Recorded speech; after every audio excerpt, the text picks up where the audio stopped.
Damai sejahtera Allah yang melampaui segala akal, itulah kiranya yang menyertai hati dan pikiranmu, di dalam nama Kristus Yesus Tuhan kita. Amin. Shalom, selamat hari Minggu buat kita seluruh jemaat yang dikasihi oleh Tuhan.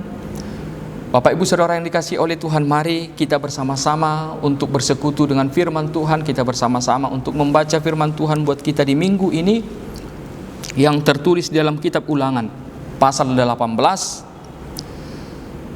ayat 9 sampai dengan ayat yang ke-14.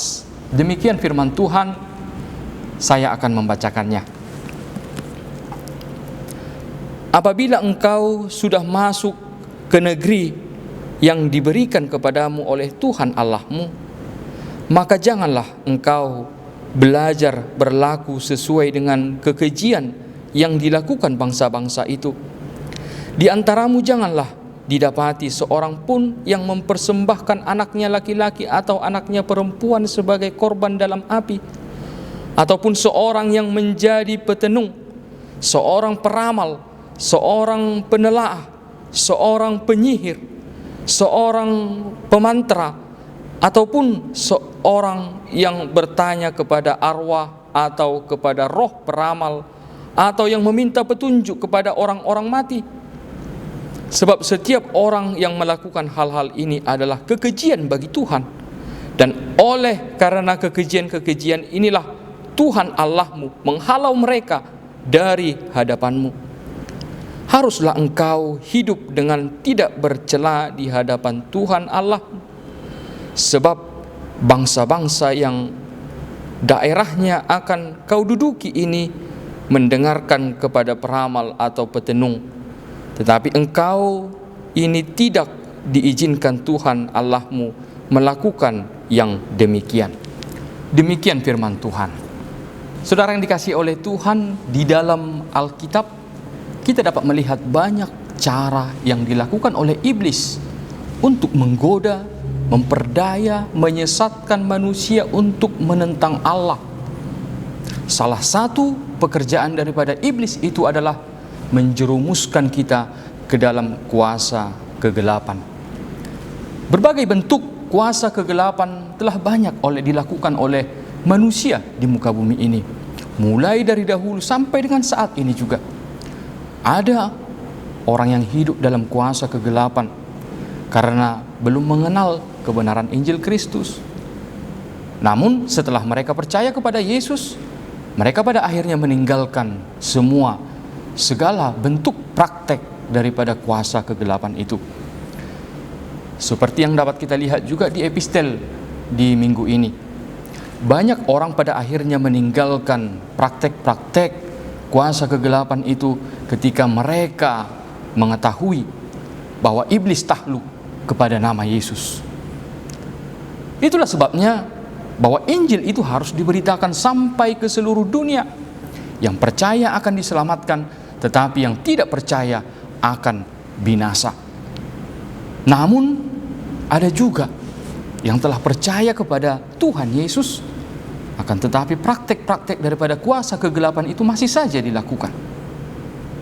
Katanya beriman, tetapi masih juga mengantongi jimat, berkomunikasi, berbicara dengan orang mati katanya, bertanya kepada dukun. Tetapi ingatlah firman Tuhan tegas mengatakan, jangan ada Allah lain di hadapanku. Bapak Ibu Saudara yang dikasihi oleh Tuhan, firman Tuhan bagi kita di minggu ini mengingatkan kita tentang peringatan yang disampaikan kepada umat Israel, bahwa tanah perjanjian yang akan mereka diami itu ada tinggal orang kafir yang hidup dalam kuasa kegelapan.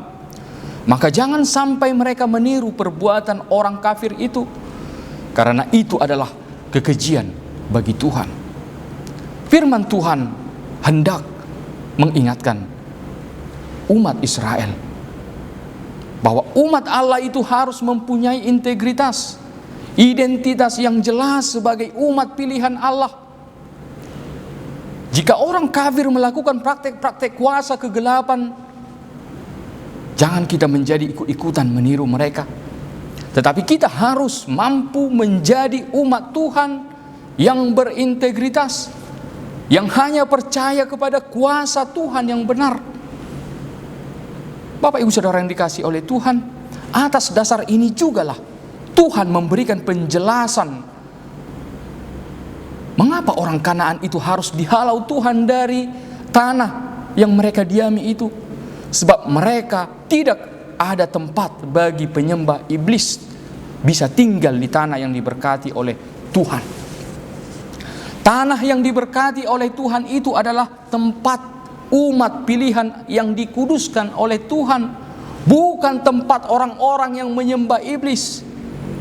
Sebagaimana juga yang tertulis di dalam 1 Korintus 6 ayat 9 sampai 10, bahwa penyembahan berhala itu tidak akan mendapat bagian dalam kerajaan Allah.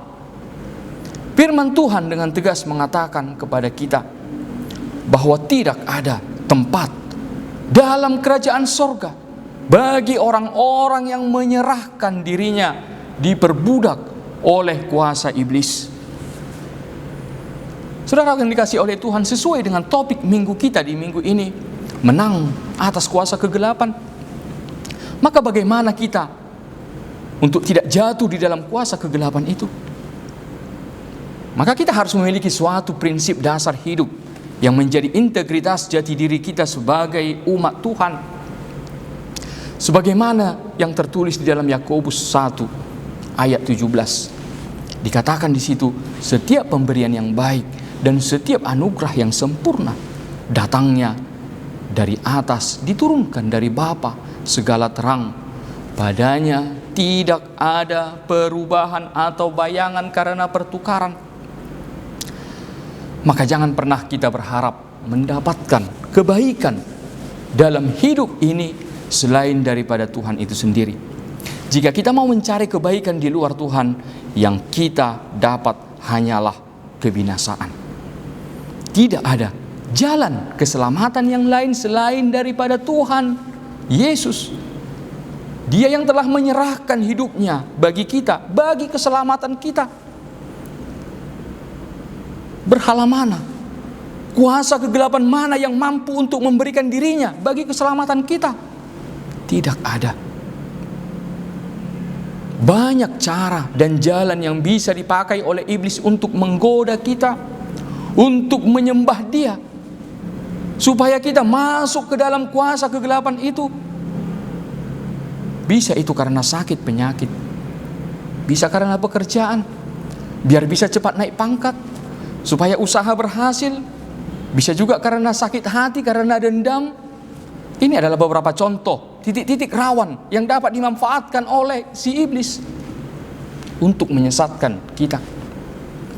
Maka jika iman kita tidak kuat, kita tidak mempunyai integritas iman yang jelas, maka ini bisa menjadi celah untuk dipakai oleh si iblis untuk menjatuhkan kita ke dalam kuasa kegelapan tadi. Dalam nats ini ada beberapa contoh kuasa kegelapan yang harus kita hindari. Yang pertama, yaitu mempersembahkan anak menjadi korban. Di sini kita sudah dapat melihat dengan jelas betapa kejinya kuasa kegelapan itu. Anak kandungnya sendiri pun dikorbankan. Praktek seperti ini dapat dikatakan memutus urat nadi peri kemanusiaan seseorang. Di zaman sekarang, praktek seperti ini ada ataupun tidak ada lagi, namun ada makna yang bisa kita ambil dari sini, yaitu ketika kita mau tunduk kepada kuasa kegelapan, maka peri kemanusiaan kita bisa putus. Kita akan menjadi senjata iblis yang siap dipakainya kapan saja untuk menghancurkan hidup sesama kita manusia. Praktek mengorbankan anak menjadi korban, jika di zaman sekarang itu bisa dikatakan bisa jauh lebih banyak terjadi. Mengapa? Jika dahulu hal itu dilakukan dengan bentuk ritual, namun sekarang terjadi dengan sembunyi-sembunyi, yaitu yang kita ketahui bersama, ada yang menggugurkan kandungan. Kita dapat melihat bagaimana si iblis merusak peri kemanusiaan seseorang, sampai tega membuang janin, membuang bayi ke tempat sampah, di mana beri kemanusiaan manusia di situ. Dan yang kedua adalah ramalan. Karena kita memang tidak dapat mengetahui tentang apa yang akan terjadi pada masa yang akan datang. Sehingga wajar-wajar saja jika kita kadang bertanya, seperti apa nantinya hidupku? Apakah dia nanti memang benar-benar jodohku? Siapa nanti jodohku? Atau apapun pertanyaan kita. Namun jika kita penasaran kita itu berlebihan sampai kita bertanya kepada paranormal, atau pergi kita kepada peramal, atau kalau dari kita masih ada juga yang mempercayai ramalan zodiak, maka ini bisa juga menjadi celah bagi si iblis untuk menyesatkan kita. Padahal hidup kita, masa depan kita itu bukan ditentukan ramalan manusia, dan jalan hidup kita itu bukan ditentukan oleh iblis, tetapi hidup kita itu bergantung kepada Tuhan. Amsal 16 ayat 9 dikatakan, hai hati manusia memikir-mikirkan jalannya, tetapi Tuhanlah yang menentukan arah langkahnya. Matius 6 ayat 34, Tuhan Yesus juga katakan, sebab itu janganlah kamu khawatir akan hari besok, karena hari besok itu mempunyai kesudahannya sendiri. Kesusahan sehari cukuplah untuk sehari. Dan yang ketiga, firman Tuhan berkata itu tentang sihir atau mantra. Ilmu sihir, mantra dilakukan adalah untuk mencapai suatu tujuan dengan melibatkan kuasa kegelapan, atau bisa dikatakan bersekutu dengan iblis untuk mencapai tujuan atau keinginan. Tergantung tujuannya. Entah dia mau cepat kaya, entah dia itu mau tahan bacok, ya entah apapun itu. Tetapi ketika kita telah percaya kepada Tuhan Yesus, kesungguhan iman kita kepada Yesus itu sudah lebih daripada cukup.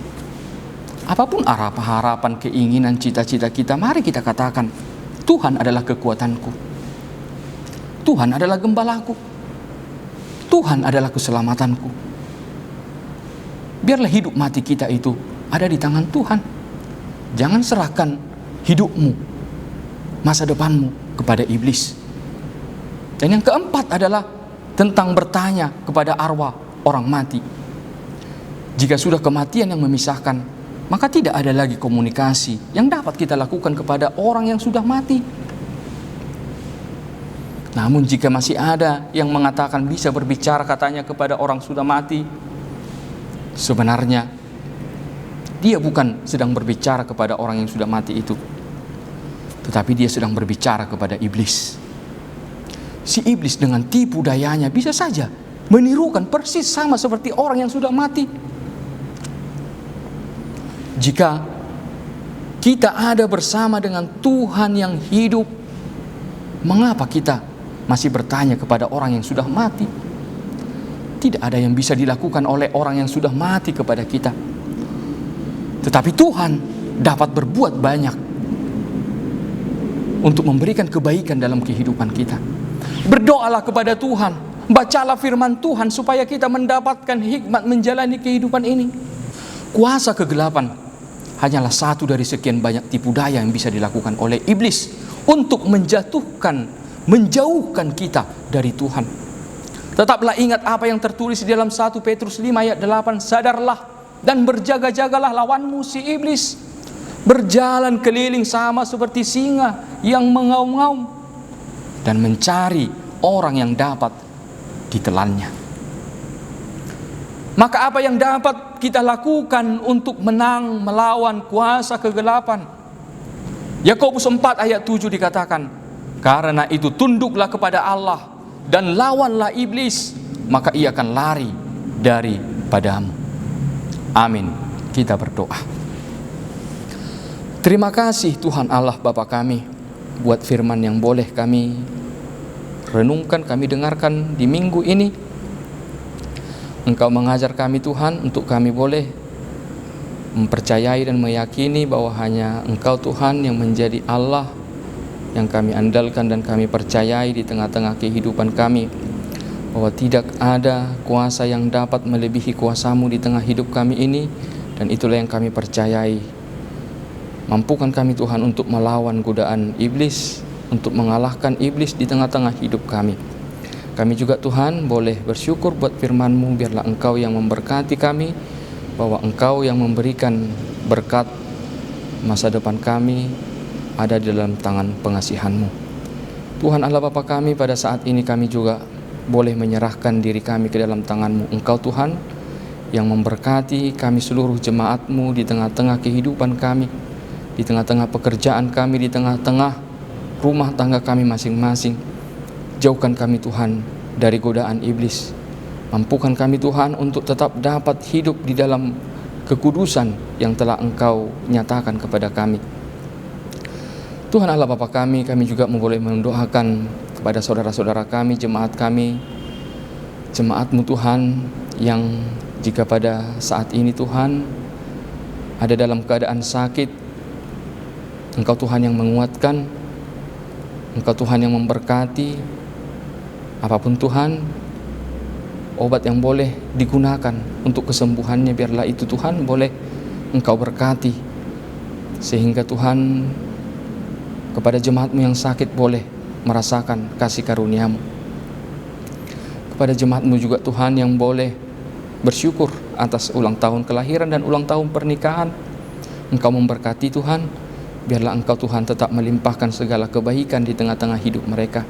Engkau sempurnakan sukacita mereka Tuhan.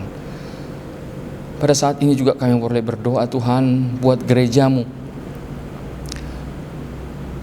Pada waktu-waktu yang lalu Tuhan, beberapa bulan kami telah melaksanakan ibadah kami di rumah kami masing-masing. Tetapi kami akan mengawali kembali ibadah kami Tuhan di tengah-tengah gereja-Mu di minggu yang akan datang. Dengan tetap boleh kami Tuhan mengikuti protokol kesehatan. Kami percaya bahwa apapun yang akan kami laksanakan, apapun yang kami rencanakan di tengah-tengah gereja-Mu, bahwa itu juga adalah kehendak-Mu Tuhan yang terbaik atas gereja-Mu. Engkau Tuhan yang memberkati segala persiapan kami, Engkau memberkati segala persekutuan kami yang akan kami lakukan untuk hari yang akan datang. Biarlah Tuhan Engkau yang menjauhkan kami Tuhan dari virus COVID-19. Biarlah kami tetap dalam perlindungan-Mu Tuhan. Engkau memberikan kepada kami hikmat kebijaksanaan untuk kami boleh tetap bersekutu, memuliakan nama Tuhan di gereja-Mu yang kudus ini. Kami Tuhan menyerahkan diri kami ke dalam tangan pengasihan-Mu. Di dalam nama Tuhan Yesus Kristus kami berdoa dan bersyukur kepadamu. Amin.